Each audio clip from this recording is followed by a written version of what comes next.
ఈరోజు మచిలీపట్నం జిల్లా ఆసుపత్రిలో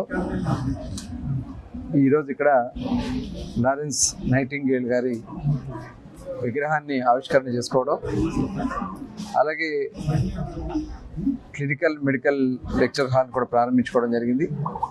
అలాగే ఇక్కడ రెడ్డి గారు ఇక్కడ జాబ్ చేస్తూ రిటైర్ అవుతున్న సందర్భంలో వాళ్ళ మనవరాలు గారి పేరు మీద కొన్ని స్ట్రక్చర్స్ కానీ హాస్పిటల్కి అవసరమైనటువంటి కొంత ఇన్ఫ్రాస్ట్రక్చర్ ఇవ్వడం జరిగింది. వారిని మనస్ఫూర్తిగా అభినందిస్తూ మరి ఈ కార్యక్రమానికి గౌరవ ఆర్టీసీ రాష్ట్ర చైర్మన్ గౌరవనీయులు కొనకళ్ళ నారాయణరావు గారు, సీనియర్ నాయకులు గోపీచంద్ గారు, marketing yard chairman Kunche Vidyaprasad Nani గారు, అలాగే ఈ డివిజన్ కార్పొరేటర్ అనిత్ గారు, నాయకులు అందరూ కూడా రావడం జరిగింది. మరి ఈరోజు వైద్యం అంటేనే సేవ.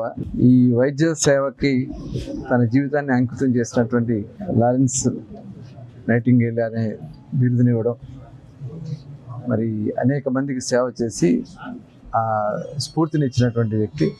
ఆవిడ పేరు మీద ఇక్కడ మరి ఈ హాస్పిటల్ ఎంతో చరిత్ర ఉన్నటువంటి హాస్పిటల్ ఇది.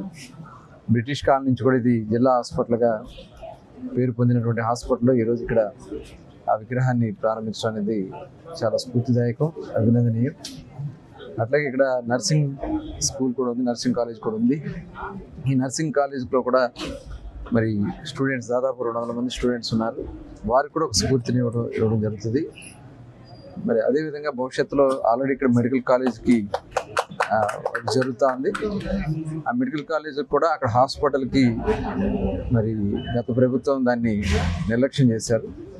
మొన్ననే నేను హెల్త్ సెక్రటరీ గారితోనూ మాట్లాడిన సందర్భంలో ఫైనాన్స్తో కూడా, అంటే త్వరలోనే ఒక మీటింగ్ పెట్టుకుని ఫైనాన్స్ మినిస్టర్ గారితో ఆ హాస్పిటల్ని ఏదైతే మెడికల్ కాలేజీకి అనుసంధానంగానే హాస్పిటల్ని అక్కడ ఏర్పాటు చేయడానికి నిధులు కేటాయింపు కోసం ఒక 2-3 రోజుల్లోనే, యాక్చువల్లీ నిన్న అనుకున్నాం 2-3 రోజులనే సమావేశం పెట్టుకుని ఎట్టి పరిస్థితుల్లో కూడా అది కంప్లీట్ చేస్తాం. లాస్ట్ గవర్నమెంట్లో కావాలని తూతు మంత్రంగా, ఎందుకంటే మెడికల్ కాలేజ్ కావాలి, తద్వారా ఈ ప్రాంతం డెవలప్ అవుతుందని చెప్పి ఆనాడు మేము బీజం నాటితే, తర్వాత కేవలం కమిషన్ల కోసం దాన్ని తాత్కాలికంగా తూతు మంత్రంగా చేస్తే మరి దాన్ని సంపూర్ణంగా చేయటం కోసం ఇవాళ హాస్పిటల్ కూడా ఏర్పాటు చేసుకోవడం జరుగుతుంది.